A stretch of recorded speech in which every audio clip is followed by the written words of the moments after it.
Nagsagawa ng isang technical working group meeting ang Disaster Risk Reduction and Management Council Region 12, katuwang ang Office of Civil Defense ng rehiyon na nakatuon sa pagpapalakas pa ng kanilang pagtugon sa mga kalamidad.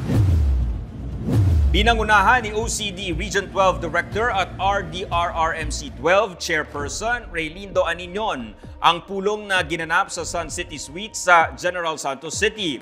Dito, iprinisinta ni Benrio Binyan ng Pag-asa General Santos Station ang posibleng maging lagay ng panahon sa unang 6 na buwan ng taon, habang partikular na nakatuon sa epekto ng La Nina, pagbabago-bago ng temperatura at rainfall projections.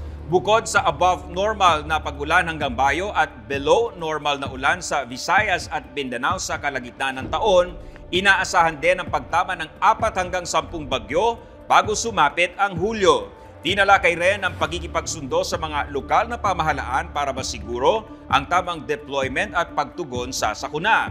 Sa ngayon, 49 na munisipalidad na ang may hazard maps na inilabas noon pang 2022, habang may iilan na updated na hanggang 2024. Napag-usapan din ang paggunita sa Fire Prevention Month ngayong Marso para makuha ang suporta ng mga kalahok na ahensya.